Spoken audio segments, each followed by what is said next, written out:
Aleluia. Pegue sua Bíblia comigo.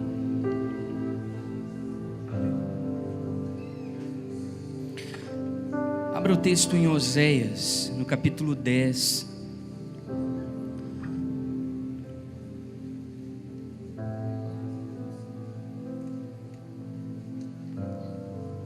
Confesso a vocês que talvez eu nunca tenha lidado com um texto tão complexo. Eu vasculhei outras palavras para liberar nessa noite, mas incrível como o Espírito Santo estava constantemente me levando para esse texto, e que eu gostaria de dividir com vocês, compartilhar a mesa do Senhor, amém? Oséias 10, no versículo 9 e 10, diz assim: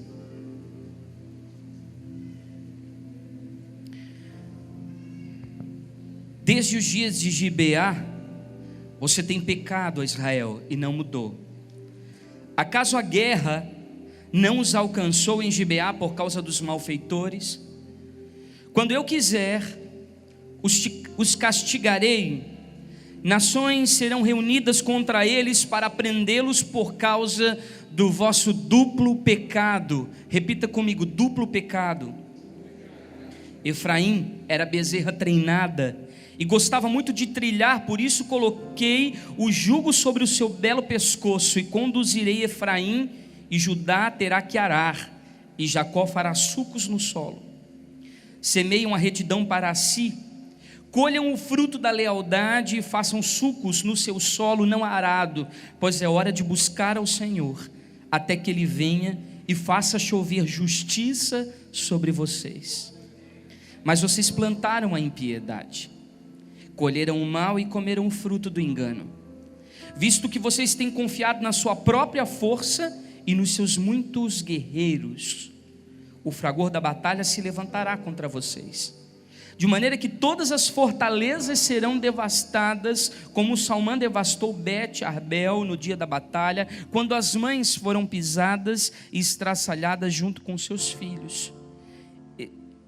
E esse texto, ele me fez pensar sobre esses dois pecados que Gibeá cometeu, e que na verdade são o plantio da impiedade e confiar na própria força do seu braço. Eu gostaria que você curvasse a sua cabeça. Senhor, nós estamos diante de uma realidade profética aqui, e nós precisamos da tua revelação.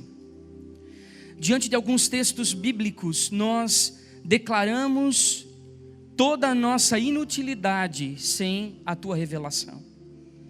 O Senhor precisa nos guiar, o Senhor precisa promover esse entendimento, o Senhor precisa nos levar para esse lugar, porque sozinhos nós não conseguimos diluir essa palavra. Por isso nós abrimos o nosso coração e nos tornamos vulneráveis àquilo que o Senhor deseja falar. Nós lançamos no chão todas as nossas armaduras e nos tornamos totalmente suscetíveis àquilo que o Senhor deseja fazer nessa noite. Por isso, Senhor, o teu Espírito está liberado sobre nós para nos ensinar nesta noite, em nome de Jesus, amém? Você pode tomar o seu lugar.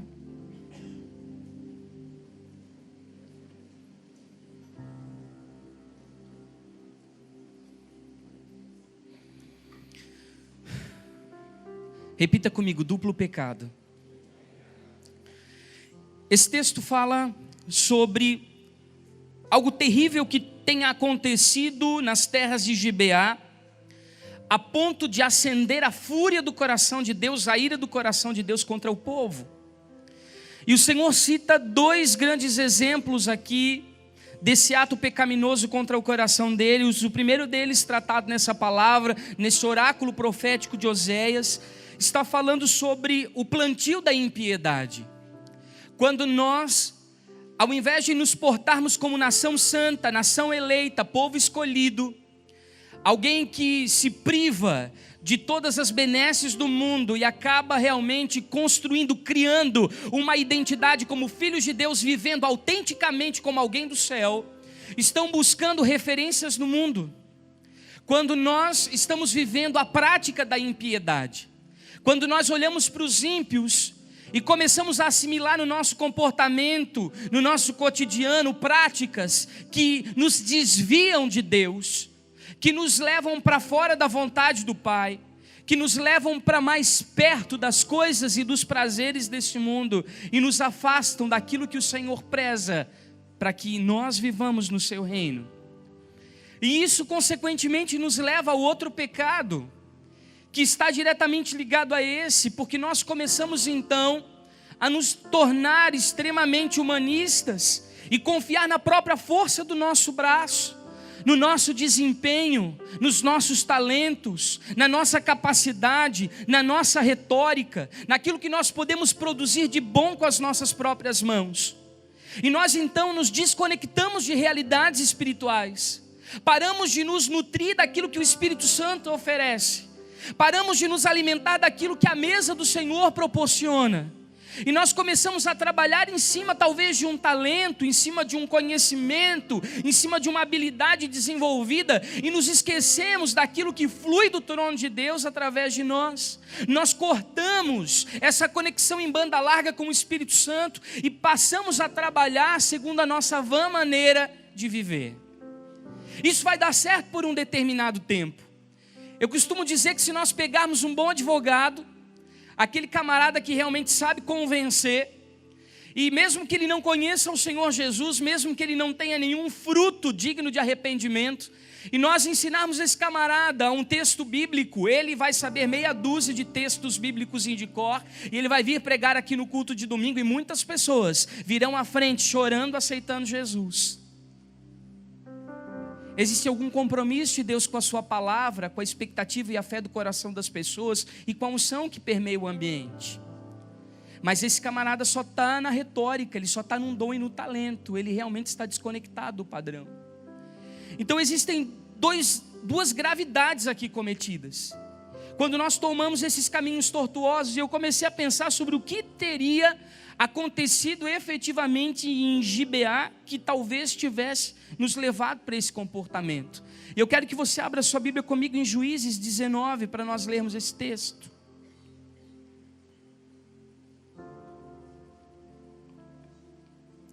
A partir do versículo 1.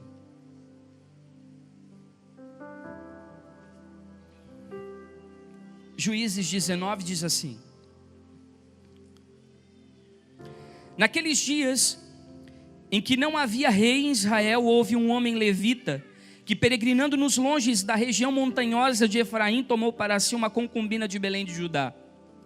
Porém ela, aborrecendo-se dele, o deixou e tornou para a casa de seu pai em Belém de Judá, e lá esteve os dias de uns 4 meses. O seu marido, tendo consigo o seu servo e 2 jumentos, levantou-se e foi após ela para falar-lhe ao coração, a fim de tornar a trazê-la. Então o fez entrar na casa de seu pai, e este, quando o viu, saiu alegre a recebê-lo. O seu sogro, o pai da moça, o deteve por 3 dias em sua companhia, e comeram e beberam, e o casal se alojou ali. Ao 4º dia, madrugaram e se levantaram para partir. Então o pai da moça disse ao seu genro: fortalece-te com um bocado de pão, e depois partireis. E assentaram-se, pois, e comeram ambos juntos e beberam. Então disse o pai da moça ao homem: eu peço-te que ainda esta noite queiras passá-la aqui, e que se alegre o teu coração. Contudo o homem levantou-se para partir, porém o seu sogro, instando com ele, o fê-lo pernoitar ali. E madrugando ele ao 5º dia para partir, disse o pai da moça: fortalece-te e detende-vos até declinar o dia. E ambos comerão juntos.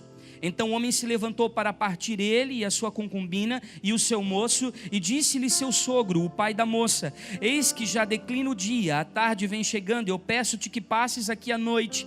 Vai-se o dia acabando, passa aqui a noite, e que o teu coração se alegre, e amanhã de madrugada levantai-vos a caminhar e ide para a vossa casa.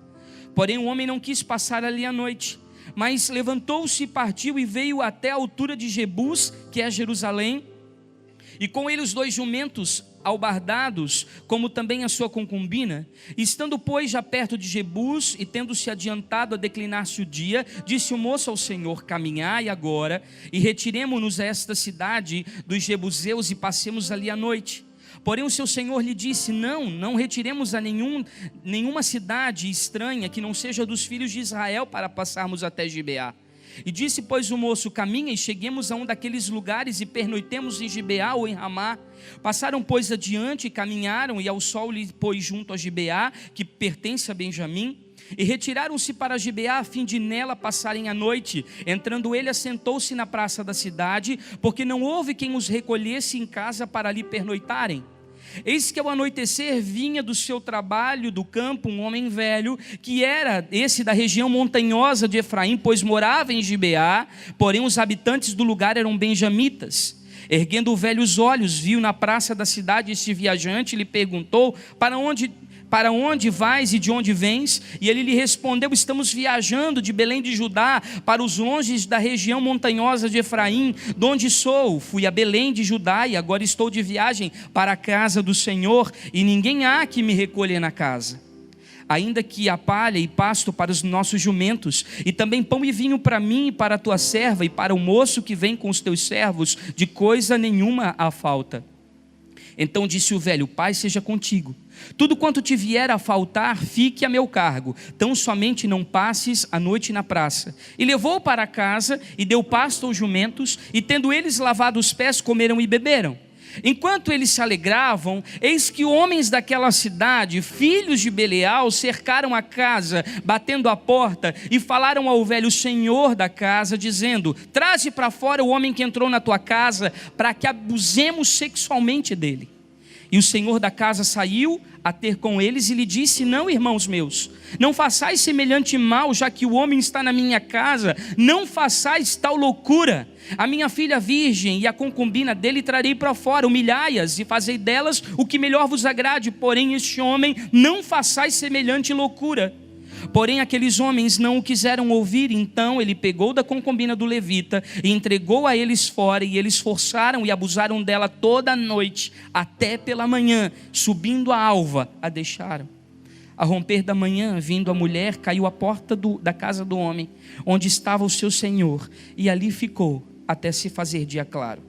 Levantando-se pela manhã, o seu senhor abriu as portas da casa, e saindo a seguir o seu caminho, eis que a mulher, a sua concubina, jazia à porta da casa, com as mãos sobre o limiar. E lhe disse: levanta-te, vamos. Porém ela não respondeu. Então o homem a pôs sobre o jumento, e dispôs-se para ir à sua casa. Chegando à casa, tomou um cutelo, e pegando a concubina, a despedaçou por seus ossos, em 12 partes, e as enviou por todos os limites de Israel. Cada um a isso presenciava, e a outros dizia: nunca tal se fez, nem se viu, desde o dia em que os filhos de Israel subiram da terra do Egito, até o dia de hoje. Ponderai nisso, considerai e falai. Queridos, você pode ler um texto desse, parece inclusive aqueles pasquins que a gente lê de coluna policial dos jornais. A gente vê aqui um homicídio qualificado. A gente vê aqui uma sangria acontecendo diante dos nossos olhos. Talvez você pode dizer: que coisa terrível aconteceu nesse lugar.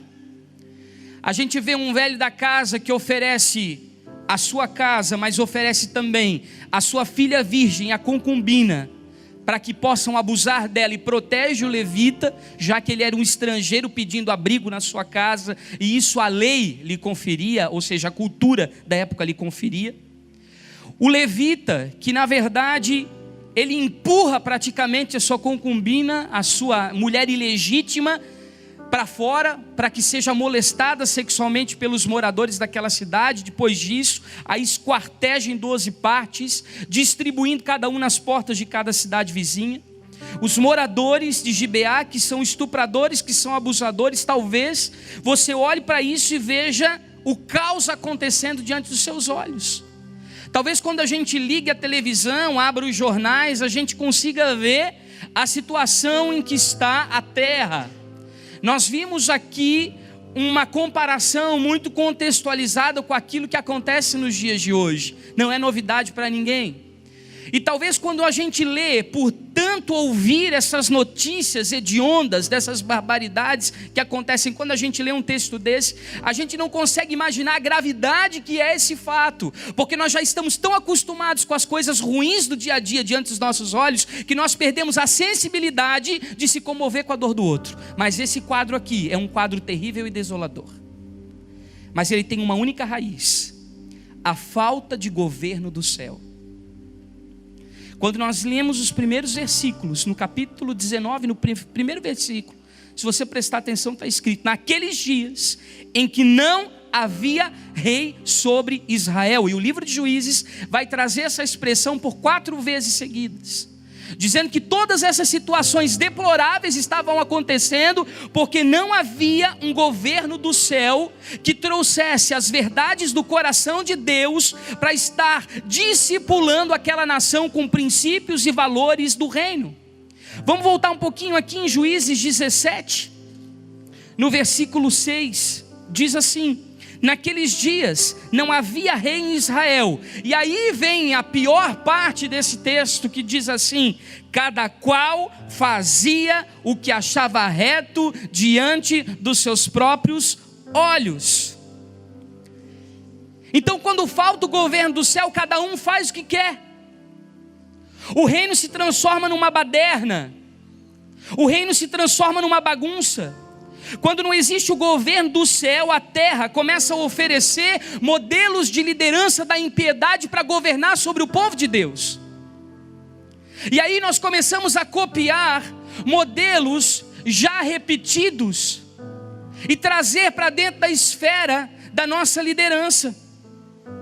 E achamos que estamos crescendo, que estamos desenvolvendo, que estamos alcançando bons resultados, quando na verdade nós estamos nos perdendo, porque nós perdemos a conexão direta com o céu.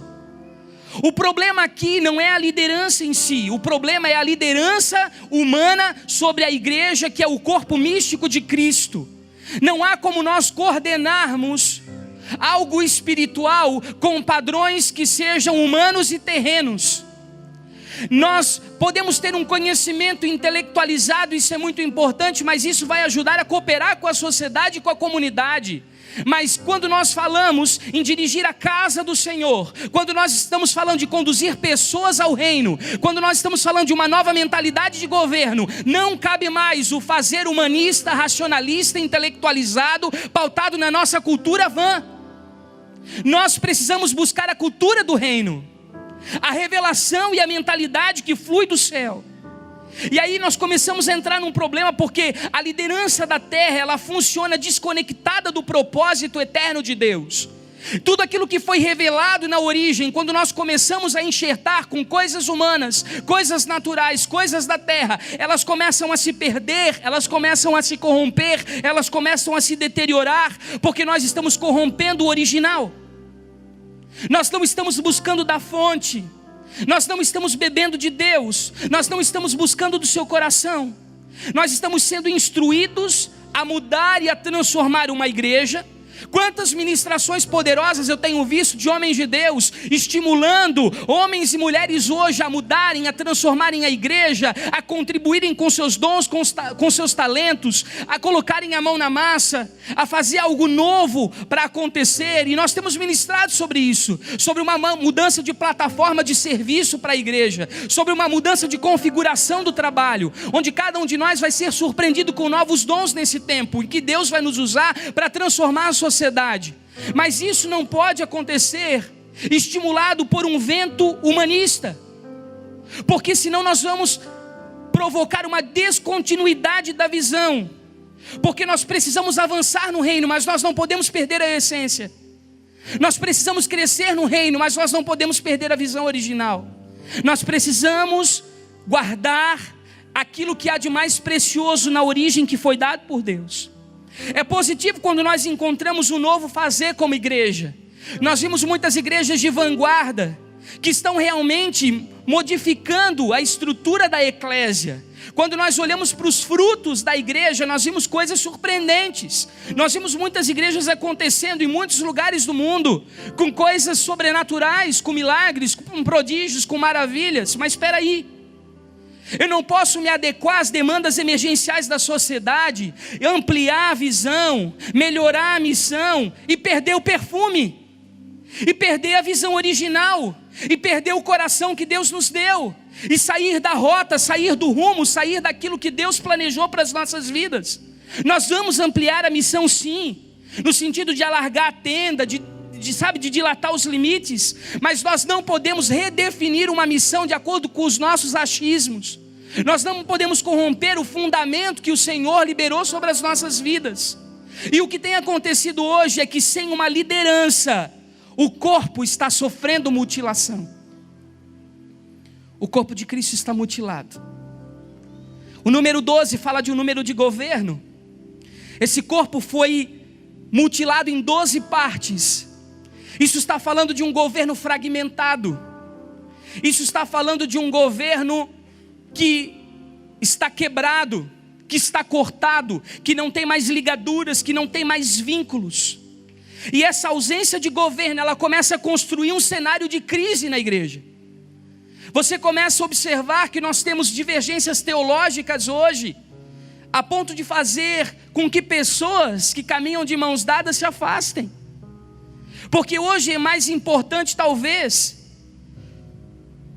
um diploma e um certificado de teologia na nossa sala pastoral, no nosso gabinete pastoral, do que verdadeiros relacionamentos vividos sob a pressão do dia a dia. Porque um pensa diferente do outro já é motivo para que haja um afastamento.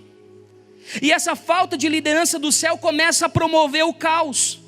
Quando não há justos governando, cada um começa a fazer o que parece certo, cada um começa a levar a sua vida de boa, cada um começa a construir aquilo que acha que é certo com as suas mãos, cada um vai fazer aquilo que acha por bem. E essa liderança ausente do corpo de Cristo, que não tem impulso, começa a prejudicar o trabalho de Deus, porque ele deveria ser aquele que buscaria do coração de Deus a revelação adequada para conduzir o povo de Deus ao cumprimento do propósito, mas tudo isso está se perdendo, porque esses homens pararam de buscar ao Senhor, pararam de nutrir a igreja de Cristo com os fundamentos necessários. Quando o justo começa a se omitir de governar, as pessoas elas perdem os balizadores de equilíbrio de conduta. Nós vimos absurdos hoje dentro da igreja, situações fora de propósito, heresias sendo ministradas a todo instante, porque as pessoas elas estão se perdendo, porque não há uma palavra de comando, não há uma palavra de governo. Nós estamos sofrendo uma crise de falta de estadistas no reino de Deus. Se nós olharmos os livros antigos e vimos a quantidade de avivalistas, que foram homens que viviam ali no limiar da perda da própria vida, para viver o propósito de Deus e marcaram a sua geração, nós ficamos com vergonha, porque nós temos vivido um tempo em que as pessoas não renunciam nem um tênis, imaginam se vão renunciar ao coração.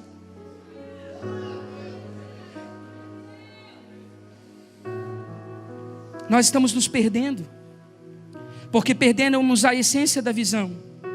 As pessoas estão enxergando as coisas da vida somente do seu ângulo de visão. E é importante que isso aconteça. Mas quando eu junto o meu ângulo de visão com o seu ângulo de visão, com o ângulo de visão do outro, e nós colocamos isso na mesa, então nós entramos num consenso. Isso é o corpo de Cristo, que é plural, que é coletivo. Não é uma visão unilateral, ditatória, impositora, em que um manda e os outros obedecem. Mas o que tem acontecido é que nós estamos trabalhando de uma forma fragmentada. Cada um está garantindo primeiramente os seus desejos pessoais, e depois então o propósito está ficando em segundo plano. E aí as pessoas relativizam tudo, ou seja, cada um pensa o que quer a respeito do que deseja, do jeito que pensa que tem que ser. A pós-modernidade invadiu a igreja. Não, a palavra ainda continua sendo absoluta, e a verdade para a cura das nações.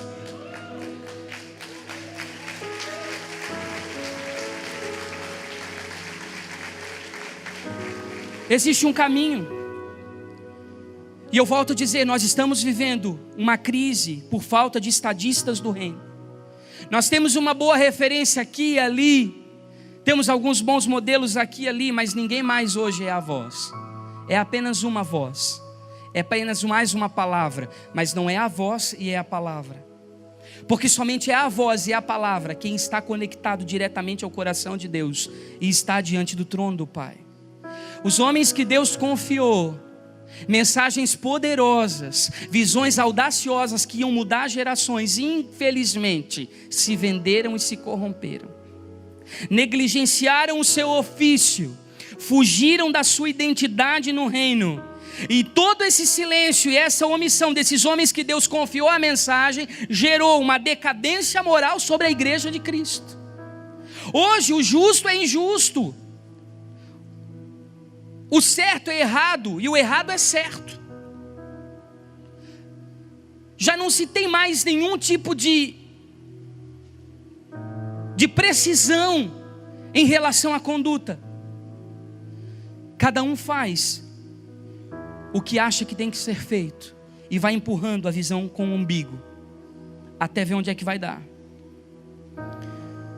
Essa palavra de hoje, querido, nessas primícias, é porque eu estou clamando para que os céus gerem novos homens e mulheres para o governo do reino de Deus. O meu coração tem ansiado por isso. Nós precisamos orar, porque o indivíduo, ele vai afetar um outro indivíduo com o seu comportamento. Uma família santificada, ela vai influenciar uma outra família a viver o mesmo padrão. O corpo de Cristo em unidade, ele influencia a terra, mas um homem de governo, ele pode mudar a história de uma nação. Então eu tenho orado para que o Senhor comece a gerar esses homens e mulheres nesse tempo. Nós temos uma boa visão sobre igreja. Sabe, se eu pegar o Arthur, meu filho de 4 anos, e pedir para ele desenhar uma igreja, ele vai desenhar uma casinha com a cruzinha lá em cima, aquele desenho que a gente já fazia desde o pré-escolar. E a gente tem essa visão e a gente quer melhorar essa visão, porque a nossa visão de igreja ainda é estrutura, ainda é arquitetura, ainda é estratégia, ainda é entretenimento, ainda é ego, ainda é um desenho pessoal que nós queremos incrementar, melhorar. Não, nós precisamos entender que essa igreja que a gente sonha, na verdade, é uma igreja que precisa ter noção de corpo, que precisa pensar de uma maneira orgânica, que precisa pensar de uma maneira cooperativa, que precisa ter alianças que suportem as provações, que precisa ter um ambiente de aceitação e de aprovação. Uma denominação vai suprir necessidades e carências da alma, mas o corpo de Cristo vai estabelecer o que é do Espírito no reino. Então nós precisamos mudar a nossa mentalidade acerca da igreja. Uma denominação vai viver esses 3 E's, que eu chamo dos 3 erros, que é a estratégia, o entretenimento e o ego. Agora o corpo de Cristo vai viver justiça, paz e alegria no Espírito, que são os fundamentos do reino de Deus. Nós precisamos entrar nesse lugar. Esses personagens aqui, eles vinham de 3 pontos geográficos diferentes. O primeiro deles vinha das montanhas de Efraim. Repita comigo, Efraim. Tanto o levita quanto aquele senhor que os recebeu em Gibeá eram das montanhas de Efraim. Você sabe que a palavra Efraim, ela quer dizer duplamente frutífero. Ou seja, eles vinham de um lugar que tinha uma nomenclatura de prosperidade, que tinha uma cara de prosperidade. A concubina era de Belém de Judá. Você sabe que Belém de Judá significa casa do pão, um lugar de fartura da palavra. E portanto o senhor da casa que os recebeu em Gibeá, que era lá naquele lugar em que a tribo de Benjamim governava, ele era de um lugar chamado Alto do Topo, ou seja, um lugar que nós poderíamos fazer uma comparação como um lugar de plenitude, um lugar alto. E muitas vezes isso tem estragado a nossa visão acerca da igreja. Gibeá, eu gostaria só de fazer uma ressalva aqui, também era o berço de Saul, o local de nascimento de um homem de governo no padrão humano, escolhido pelo povo. Eu estou falando aqui de que eles eram de lugares geográficos que tinham uma boa imagem, que tinham uma boa aparência, mas que nos bastidores não era aquela coisa toda. Um lugar que era atrativo, atraente aos olhos. de lugares que eram bonitos e saltavam aos olhos, que tinham um nome que era promissor, mas que na verdade não era bem assim. Às vezes nós achamos que estamos vivendo bem como igreja. Eu tenho certeza que se nós fizéssemos a festa das primícias, prometendo mundos e fundos para aliciar a sua avareza e a sua cobiça, entregando envelope em cada mão para que vocês fizessem seus projetos de vida, e orássemos como quem benze no centro de Umbanda, nós não teríamos lugar para colocar a cadeira aqui dentro. Porque as pessoas ainda confundem honra com estabilidade. E nós precisamos entrar em outro lugar. Aqui conta que eles tinham um servo, um moço que os acompanhavam, tinham 2 jumentos que carregavam ali as suas bagagens para a viagem. Eles vieram de uma festa dada pelo sogro, estavam em estado de celebração, estavam entretidos, estavam distraídos, estavam em celebração. Ou seja, eles tinham prosperidade, fartura, sucesso.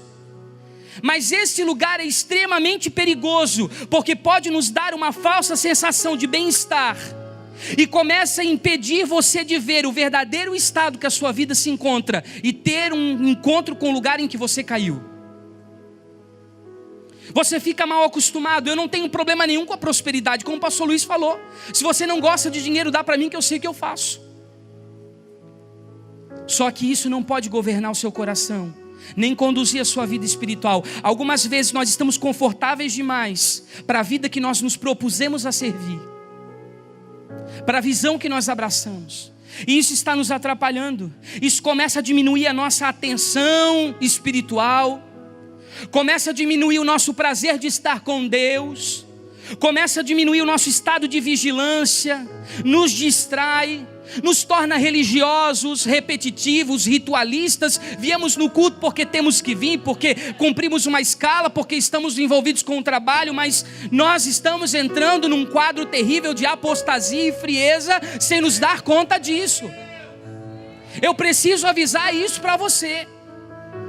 E essa é uma doença silenciosa que vai matando seu espírito aos poucos. Por isso nós estamos vivendo uma crise também por parte da igreja. Eu vou parar de falar da liderança agora e eu vou falar do corpo. Porque o exercício da liderança hoje, que é eficaz no reino, se tornou um adjetivo de controle. Porque não pode se levantar nenhum tipo de líder que o povo já reclama. Porque eles olham para a liderança e eles sempre acham um problema para chamar de controlador, de ditador, de impositor, de mandão, daquele que manda e desmanda. Porque nós entramos num lugar em que nós tivemos boas revelações sobre o que é sistema babilônico, o que são estruturas que estão influenciando o reino de Deus. Mas querido, deixa eu te explicar uma coisa. O céu funciona por sistema. Pai, Filho e Espírito funcionam como sistema, de forma sistêmica. Existe uma estrutura, o céu tem uma estrutura. A igreja, ela tem seus fundamentos, ela tem suas armações. Por que eu estou falando isso? Porque com esse discurso do modelo babilônico, muito da liderança que era do modelo do céu se perdeu. Porque nós estamos batendo contra princípios de autoridade que se perderam no meio do caminho. Hoje Deus não pode levantar mais nenhum homem, nenhuma mulher de governo, que nós já estamos torcendo o nariz porque não queremos ser mandados. Nós estamos vivendo o período de Laodiceia profeticamente. Ela não tinha falta de nada, se achava rica, achava que estava tudo muito bem. Mas a palavra Laodiceia quer dizer: o povo é quem julga, ou seja, o povo é quem manda. Eu não quero mais que ninguém me controle. Eu não quero mais ter nenhum homem para me dizer o que eu tenho que fazer. Esse foi o grande pecado de Laodiceia, ter rejeitado o governo que vinha de Deus. E a igreja hoje está rejeitando homens que Deus tem levantado, homens de coração puro, de motivação boa, de coração reto, com esse discurso de dizendo é controle, é manipulação. Não, nós não podemos, com o discurso de combater o que é vil, o que é profano, matar o que é santo e o que é puro. Precisamos voltar para o equilíbrio.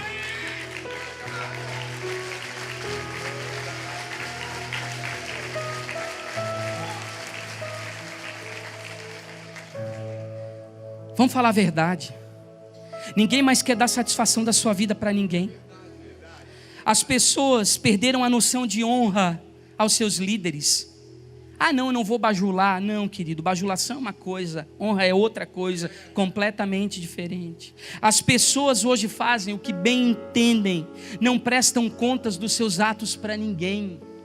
E aí sabe o que acontece quando a casa cai? Vem correndo, choramingando com o rabinho entre as pernas, porque quer a ajuda do pastor. Mas quando o pastor tentou avisar inúmeras vezes, eles fecharam a cara e não vieram mais no culto, porque alguém está mandando em mim. E eu já saí do mundo porque eu não queria que ninguém me controlasse. Agora eu sou livre em Jesus. Que liberdade é essa? Que liberdade é essa? Que liberdade é essa? A situação aqui era bem outra. Nós precisamos de um choque de realidade. O levita era um camarada que, por mais que tivesse vindo do lugar de prosperidade, de duplamente frutífero, era um camarada omisso, negligente, almático. Sabe o que ele foi fazer? A concubina havia traído ele, adulterado. Era uma esposa ilegítima, mas ele foi lá buscar. E ele foi colocar para ela o que estava no seu coração, ou seja, um homem com ligaduras almáticas. Deus está cansado dos nossos relacionamentos almáticos por politicagem, onde nós vimos vantagem, onde nós vimos em pessoas escadarias para nós subirmos no nosso prestígio ministerial, onde nós usamos as pessoas como cabide de encosto.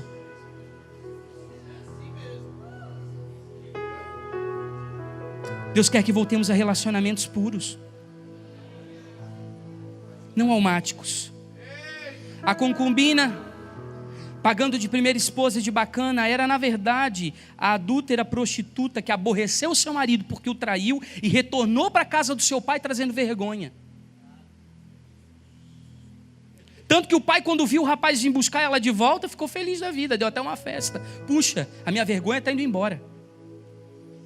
A coisa vai se arrumar por aqui. O casamento estava destruído. Eles estavam peregrinando como ciganos, como nômades, numa terra totalmente estranha. Gibeá era um pouco pior do que Sodoma, porque ainda em Sodoma, Deus mandou anjos para guardarem a cidade. Deus, Ele mandou seus guardiões para reprimir as intenções do coração do homem.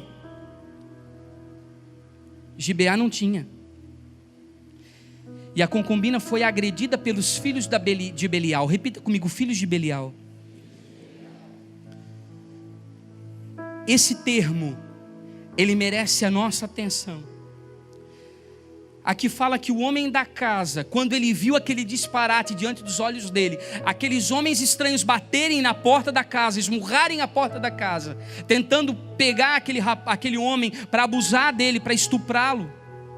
E aí ele teve que dar a sua filha virgem e dar a concubina para tentar de alguma maneira amenizar aquela situação. Ele diz, olha, vocês não façam essa loucura. E no original essa palavra loucura, ela vem de nabalá, que quer dizer insensibilidade aos apelos de Deus. Ou seja, nós talvez achamos que esses filhos de Belial são pessoas que vivem na contravenção, que vivem na iniquidade, na impiedade do lado de fora da igreja.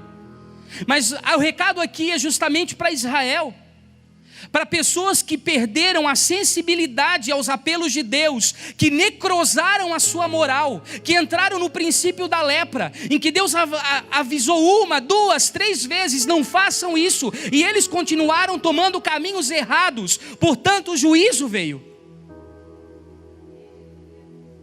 Nós estamos falando de homens que usaram a concubina, que dormiram com ela, que a estupraram. Eu estou falando de todo esse grupo que se alimenta da igreja, que nela se deleita para usurpá-la, para se deliciar nos seus prazeres. A Bíblia nesse texto aqui chama esses homens de vadios, porque eles estão tendo prazer com uma esposa ilegítima, eles estão querendo usá-la para satisfazer os seus próprios caprichos. Essa palavra, no original, Belial, ela tem 3 raízes. A primeira é Beli, que quer dizer que são trapaceiros de interesse econômico. Quer dizer alguma coisa para você? Quantos engravatados hoje estão nas plataformas das igrejas, usurpando o bolso de gente inocente, que trabalha de sol a sol, e são enganados, ludibriados com o uso da própria palavra de Deus. E ao invés de serem levados à redenção, à remissão dos seus pecados, a confronto da sua vida difícil, estão sendo anestesiados na sua cobiça, estão vivendo numa prisão. A igreja brasileira tem crescido assim. A segunda palavra é epateu, que quer dizer que eles também trabalham na força do seu braço, ou seja, eles são fortes. Eles agridem, porque eles têm as suas estratégias, os seus controles, as suas manipulações, os seus meios de enganar as pessoas. E o terceiro é Barrabe, que quer falar de uma deusa babilônica, guardiã do inframundo, do submundo, que era guardiã das portas da iniquidade e da impiedade. Ou seja, esses que ocupam as plataformas da igreja, mas são extremamente pecaminosos na sua vida de bastidores, que usam o microfone, a palavra de Deus, passando uma imagem de santidade para o povo, mas que na sua vida íntima e pessoal são mais sujos do que pau de galinheiro.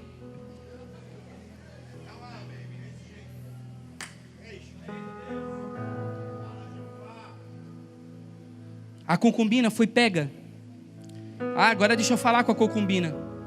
Primeiro porque ela se tornou uma esposa ilegítima. Todas as vezes que você adultera, todas as vezes que você repudia, todas as vezes que você rejeita o governo do céu, o governo verdadeiro de Cristo, que é o seu noivo, você está atraindo maldição sobre você e abrindo portas de legalidade escancaradas sobre a sua vida. Ela flertou com as paixões caídas. Nós ainda temos muito amor pelo que o mundo pode oferecer. Gostamos do que a mídia pode promover com o nosso nome.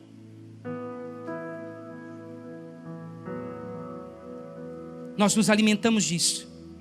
Ela vivia de uma relação ilegal, de uma relação imoral. Ela era outra, a amante. Um laço de alma, de dependência. Se tratava de uma mulher ilegítima, uma bastarda, uma injusta. Foi por isso que ela foi entregue a eles. Todo o povo tem um líder que merece. Porque você está buscando aquilo que está no seu coração. E você, uma hora ou outra, vai encontrar um líder que vai te dar. Nós estamos distorcendo o original. Estamos corrompendo a visão original. Quantos ainda estão comigo? Eu sei que eu estou sendo duro, mas é preciso. Eu volto a dizer para vocês que o número 15 é a casa de uma nova oportunidade. Foi o que foi dado a Ezequias. Deus está nos dando uma nova chance. Se é para corrigir, vamos começar agora. Nos 7 primeiros dias. Se é para a gente pôr a casa em ordem, vamos começar agora. Porque eles agiram durante toda a noite. Os abusadores de Belial, eles agiram durante toda a noite. Entenda aqui que essa mulher, ela foi estuprada das 6 da tarde, gente, às 6 da manhã. Entre o anoitecer e o amanhecer. Foi molestada e abusada. Até chegar a um lugar de morte. Até chegar a um estado vegetativo de morte. E por que eu estou fazendo referência à noite aqui? Porque não tem jeito, ou você acerta a sua vida, ou daqui por diante Deus não vai ter mais compromisso com você. Ou você coloca a casa em ordem, ou as coisas vão ficar muito feias para o seu lado. Porque tudo aquilo que nós fizemos em secreto será revelado à luz do dia. Ela veio morrer na porta de manhã. Embora eles tivessem abusado dela durante toda uma noite, virá um tempo que o que foi feito em oculto será exposto como vergonha. O que nós demoramos para tomar uma decisão e colocar no trilho, isso vai ser exposto como a nossa vergonha. Eles molestaram a mulher, levaram ela para as densas trevas. As trevas, à noite, fala de uma jurisdição de maldade em que os demônios eles agem.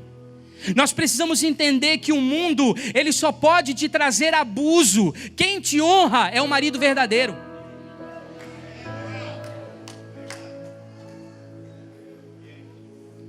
Deus, Ele quer te trazer para um novo lugar. Não adianta você achar que Deus não viu. Nada está indiferente aos seus olhos. Eu volto a dizer, as politicagens, os conchavos, o comércio, a corrupção, a imoralidade, tudo aquilo que foi feito escondido durante a noite virá para fora. E nós vamos tentando de alguma maneira nos livrar dos juízos de Deus. Mas eu quero dizer uma coisa para você, ele é inevitável. Nada pode fugir do padrão que é: tudo passará pelo fogo de Deus e será provado. Tudo passará e será provado. Toda obra será testada. Queridos, tudo tem um preço no reino, menos a graça. E tudo aquilo que você fez com a responsabilidade que Deus te delegou será dado conta. Nós precisamos dar conta. Eles fugiram lá de um lugar difícil, sabe? Quando eles estavam chegando, o moço deu uma ideia: vamos parar por aqui em Jebu, que na verdade era coordenado pelos jebuseus. Nós sabemos que Josué combateu esse povo, que era de uma origem dos amorreus, que vem da palavra amorru, que quer dizer alto, quer dizer o povo do mar que dominava os lugares altos. E eles ficaram com medo de parar por ali. Ficaram com medo de parar por ali porque poderia acontecer alguma coisa terrível. Não, a gente vai se safar, vamos andar um pouquinho mais e a gente para lá em Gibeá. Mas não tem jeito, Deus te pega. Você pode empurrar por um determinado tempo com a barriga, mas vai ter uma hora que você vai ter que prestar conta diante de Deus. Como a cidade era de estrangeiros, eles passaram dali, mas eles foram surpreendidos por algo pior. Deus, ele vai começar a trazer juízo sobre a sua casa. Vai sanear os bastidores da igreja nessa nação. Vai começar a limpar os altares da sua igreja. Eles acabaram caindo lá na casa do velho. O velho disse: olha, minha casa é própria, vocês não precisam usar o que vocês trouxeram como abastecimento para os jumentos, nem para os animais e nem para vocês, porque aqui vocês vão estar seguros, vocês não vão me incomodar, eu não quero que vocês fiquem na praça, venham comigo para minha casa, ali eu vou dar abrigo, vou dar proteção. Mas mesmo assim, o juízo os perseguiu. Gente, é um míssil direcionado do céu. Não adianta você se esconder. Nós precisamos colocar as coisas em ordem. Agora há uma coisa muito positiva aqui. Levante as mãos para o céu e repita assim comigo: o corpo da concubina foi mutilado para dar vida ao corpo de uma virgem que foi mantida pura.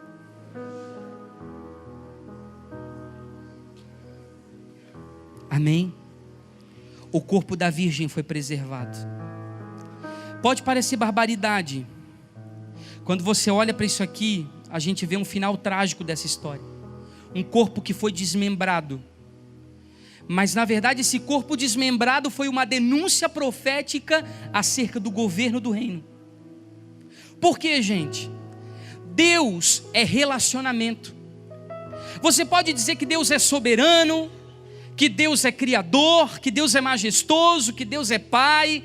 Você pode trazer todos os seus atributos, você pode dar até um nome para Ele de acordo com a sua experiência pessoal, e ninguém pode roubar isso de você. Você pode chamá-lo de pai, de amigo, de Senhor.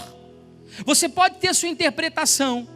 Mas quando nós olhamos talvez Deus, Jesus e o Espírito Santo, nós vimos na verdade três figuras ilustrativas separadas.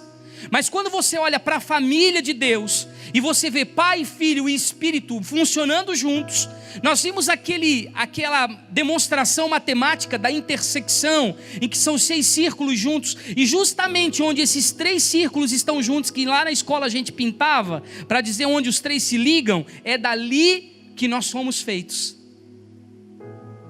Deus é relacionamento. Tanto que esse texto fala de relacionamento pessoal, fala de relacionamento familiar, relacionamento conjugal, relacionamento social. Esse texto ele fala de relacionamento. E essa mulher que foi mutilada, ela denuncia que o corpo estava fragmentado. O corpo estava cortado. Hoje nós não temos mais unidade de pensamento. Cada um pensa o que quer do jeito que pode. Porque nós não sentamos para discutir, nós não sentamos para fazer com que os conflitos sirvam para nós nos desenvolvermos. Nós não temos mais sinergia, ou seja, cada um funciona muito bem na sua área, mas quando é para a gente funcionar junto no exercício dos 5 ministérios, a gente não consegue fluir, não existe mais interdependência. Ou seja, ou existe uma dependência emocional dolorida, sofrida, em que o pastor se alimenta dos aplausos da igreja e a igreja se alimenta daquilo que o pastor pode lhe dar como cobertura espiritual, ou independência, onde cada um faz o que quer. Mas quando chega o momento de nós construirmos alguma coisa juntos, em unidade, nós não conseguimos sair, porque nos falta comunicação, nos falta diálogo, nos falta quebrar o pau e bater na mesa, nos falta dizer na cara um do outro o que a gente pensa. Queridos, nós perdemos a empatia, perdemos o respeito e a compreensão de olhar para o outro e crescer com o outro. Não se honra mais nem pessoas e nem compromissos. As pessoas já não querem dar o seu melhor. Nós aumentamos a preocupação com a opinião alheia. Por causa do quê, gente? Por causa da distância. Porque eu sempre fico preocupado no que o outro está pensando ao meu respeito. Isso me intimida. E ao invés de correr para o abraço, eu me afasto mais ainda da relação. Talvez um dos maiores absurdos que eu tenha ouvido nesses últimos anos foi dentro do conselho de pastores, em consenso, todos dizerem o seguinte, os pastores, de que os pastores eram desunidos, mas as ovelhas se ajuntavam, e achar que isso é normal. Não, isso é um desafio para ser mudado.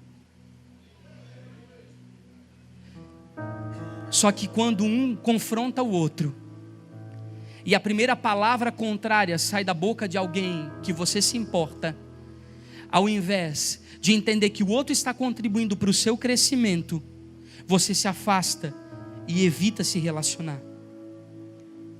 Esse tipo de pensamento deveria ser combatido.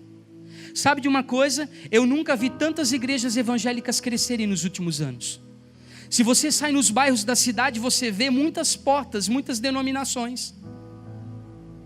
Isso é muito bom do ponto de vista do reino, que está crescendo, que está expandindo, porque existe uma rede para cada tipo de peixe, existe uma visão para cada localidade.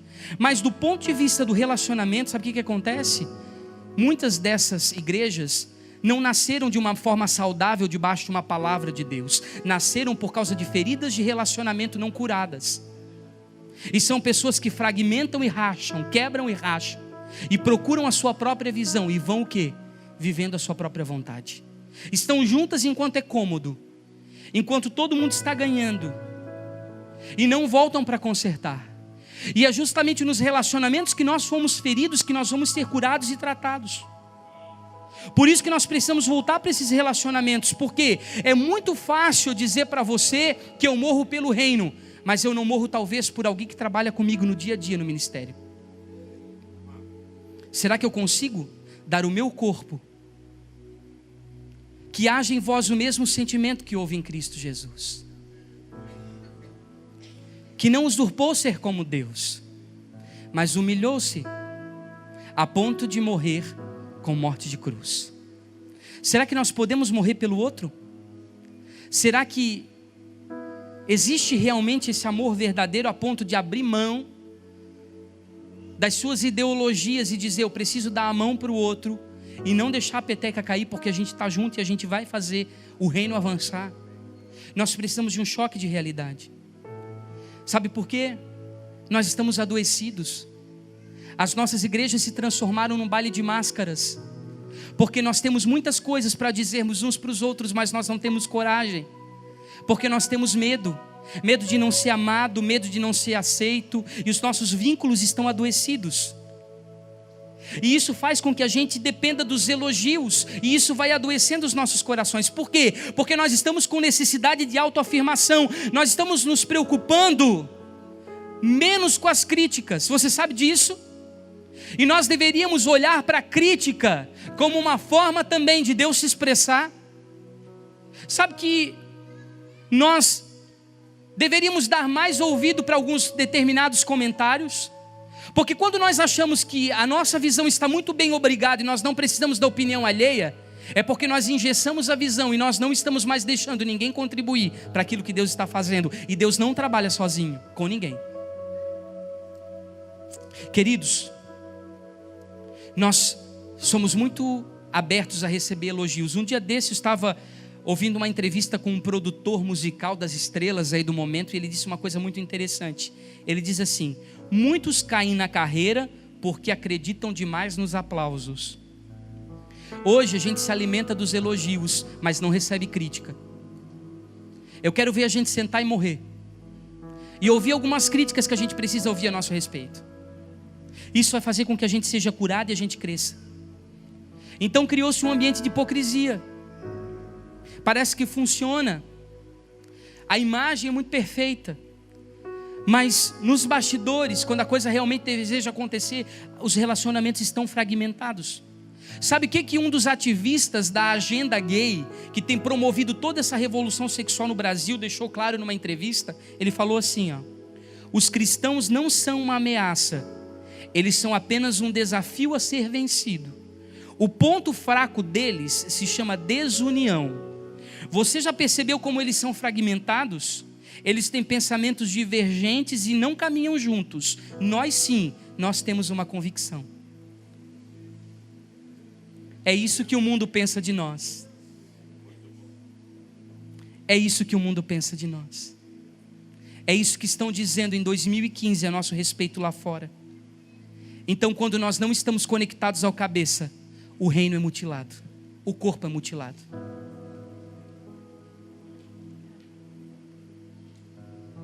O reino está dentro de expressão plural. Não de uma pessoa, é de um grupo. O fato, deixa eu falar agora com você, é que a falsa esposa precisava morrer para dar vida virgem, e nós não queremos passar por isso. Eu quero que você olhe para a pessoa que está ao seu lado e diga assim: qual é o preço que você está disposto a pagar para viver o propósito do reino de Deus? Sim, porque não vamos achar agora que determinada pessoa deveria estar aqui para ouvir isso, porque isso é para você e é para mim.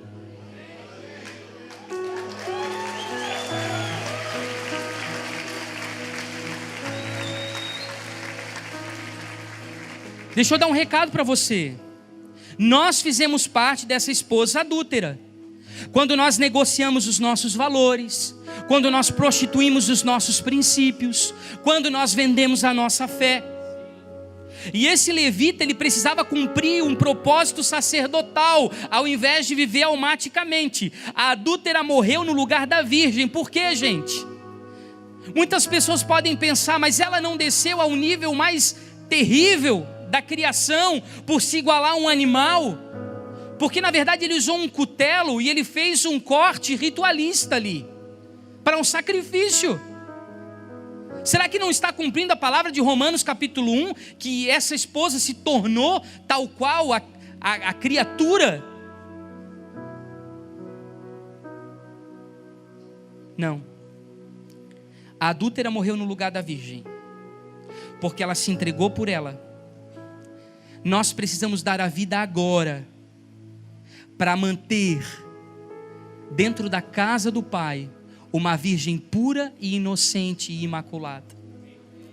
Se nós não estivermos dispostos a morrer nesse tempo, para nós mesmos, por uma visão dada por Deus, para renunciar à nossa vida particular e pessoal, os nossos projetos e as nossas missões ocultas, nós não vamos conseguir morrer a ponto de dar vida para essa inocente e pura virgem que está dentro da casa do seu pai. Ela cai justamente à porta. Daí o levita toma o cutelo, faz aquela dissecação ritual de sacrifício e leva ela para o holocausto. Ou seja, ela serviu como um cordeiro de libação. Será que a gente está disposto a isso? Quem é que nessa geração está disposto a isso? Agora tem uma coisa interessante.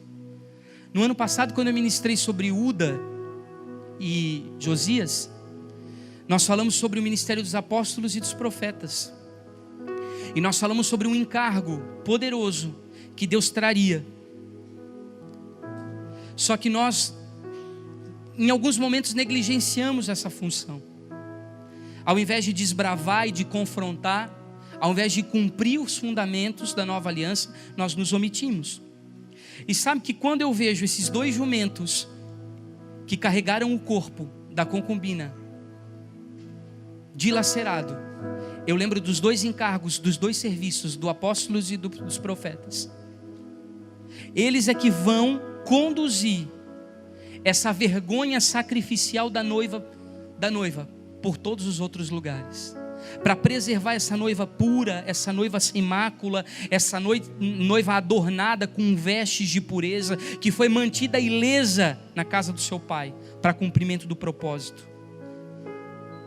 É isso que Deus espera de nós, que os nossos dons, que os nossos ofícios, que os nossos encargos sejam usados de uma maneira sacrificial, porque haverá exposição, e muitos vão fugir disso, porque não querem que isso aconteça. Mas eu quero deixar uma palavra de esperança para você. Abra comigo de novo lá em Oséias, no capítulo 10. E no versículo 12.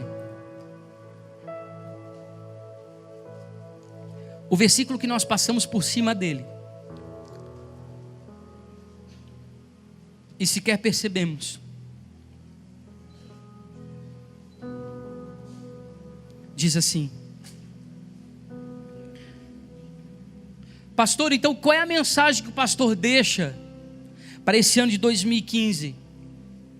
Que talvez o governo do céu esteja corrompido, que nós vamos ter que morrer para que se cumpra o juízo de Deus, e que também nós precisamos preservar essa igreja pura, essa virgem inocente na casa do seu pai. Simples. Cumpram Oséias 10 e 12. Semeiem a retidão para si. Vamos ler junto? Amém? Posso contar com você? Oséias 10 e 12 diz assim: semeiam a retidão para si, colham o fruto da lealdade, e façam sucos no seu solo não arado, pois é hora de buscar o Senhor, até que Ele venha e faça chover justiça sobre vocês.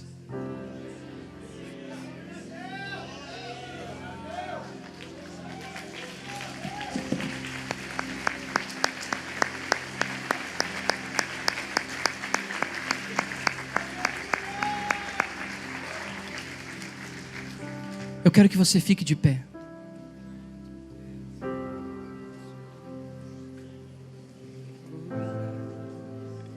Talvez você esperava nessas primícias uma palavra que trouxesse cócegas emocionais. Mas eu não posso ser negligente com o meu ofício profético. Eu tenho que ser fiel àquilo que o Senhor colocou no meu coração. Eu quero que você feche os seus olhos nesse momento.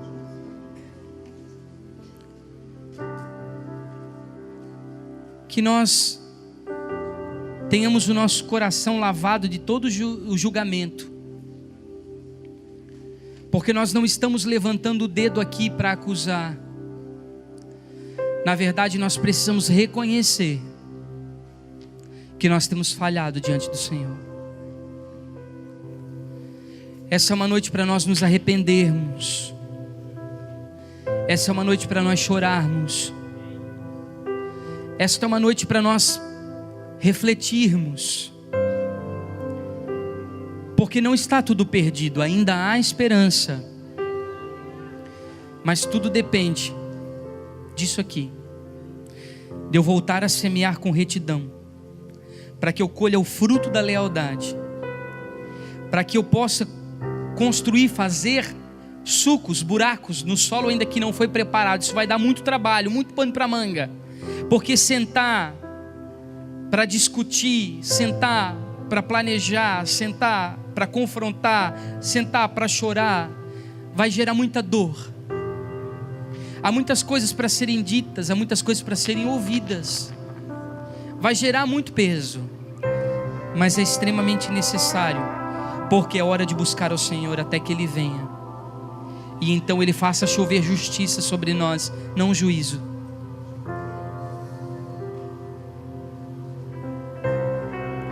Feche seus olhos.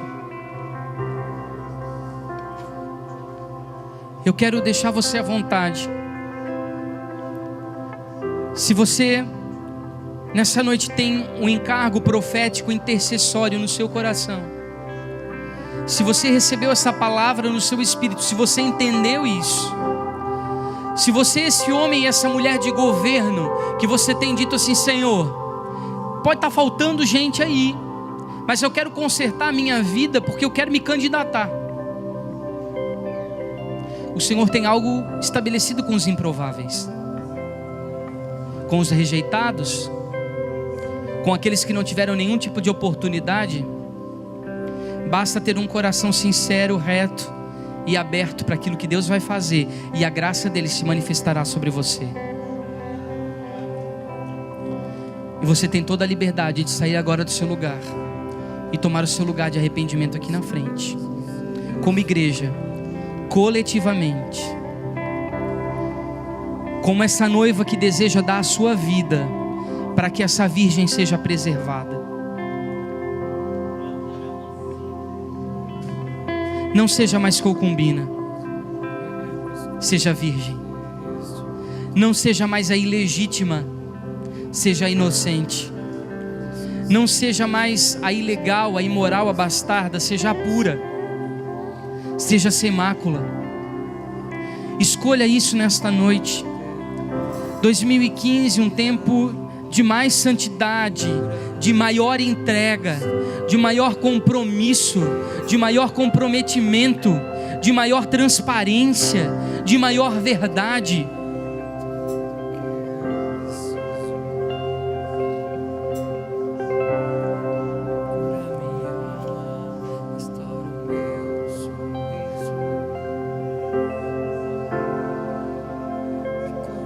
Se você não pode vir aqui à frente, você pode se ajoelhar onde você estiver.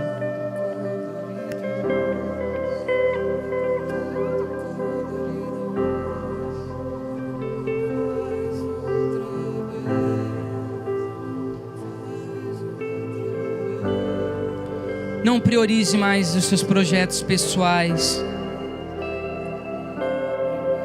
Quando você recebe o propósito que vem do céu, nele já vem engendrado, nele já vem incutido algo que vai cooperar para o todo, que vai contribuir para o coletivo. Não é uma ambição, não é um desejo, não é uma vontade que vai beneficiar somente uma pessoa. Não, não. Você vai passar a pensar macro, a pensar no todo, a ser inclusivo, a envolver, a ser plural, a ser coletivo. Amplie a sua cabeça. Será que o que você está fazendo para o reino beneficia somente você? Porque tudo que você fizer no reino que não estiver ligado a pessoas, joga pela janela, joga fora. O final tem que ser as pessoas. Foi por elas que Jesus morreu.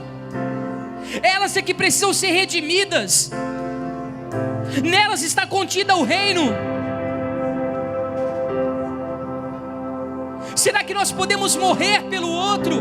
Ou vamos ficar brigando pelas nossas ideologias, pelos nossos achismos, pelas nossas diferenças de temperamento, pelas nossas diferenças de personalidade? Hoje pensar diferente já é motivo para um racha. Estamos debaixo de um espírito de Belial, de rebeldia,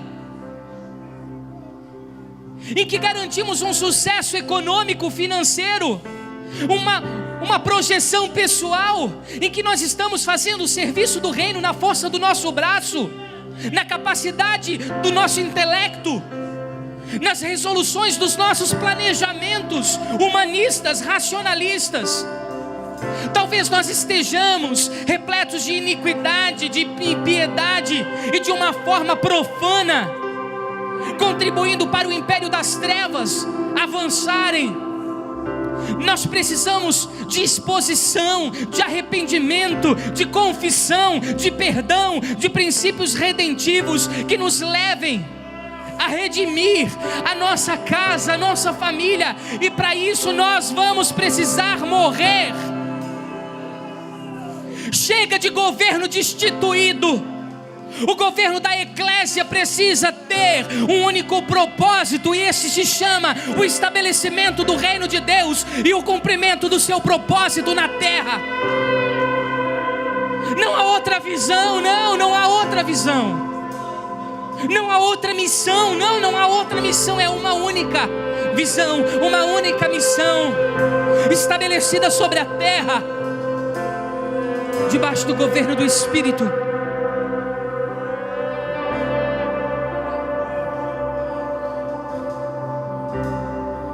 O Senhor tem batido continuamente na porta do nosso coração, nos levando a lugares de genuíno arrependimento, mas nós estamos frios, fechados, enclausurados, abraçados à nossa impiedade. Nós perdemos a sensibilidade de adorar, a paixão de estar com Ele, o perfume da intimidade.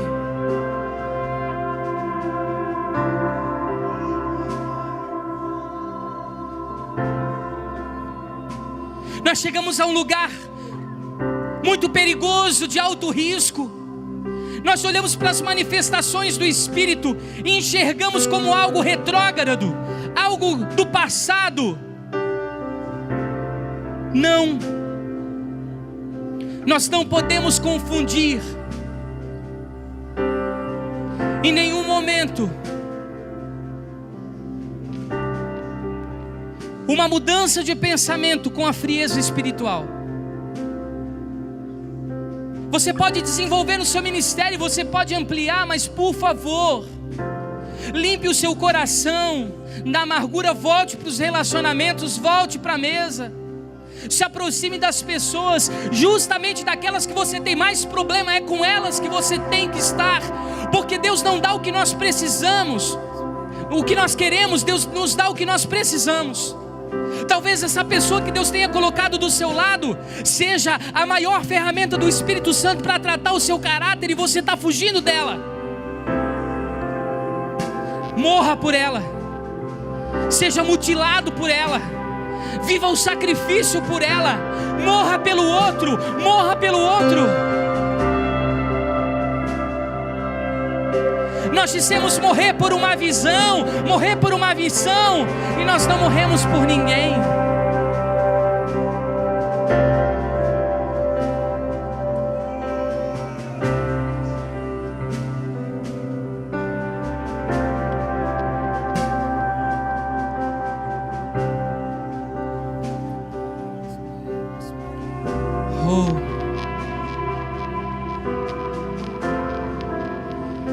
Eu gostaria que a gente fosse devagarinho voltando para o nosso lugar.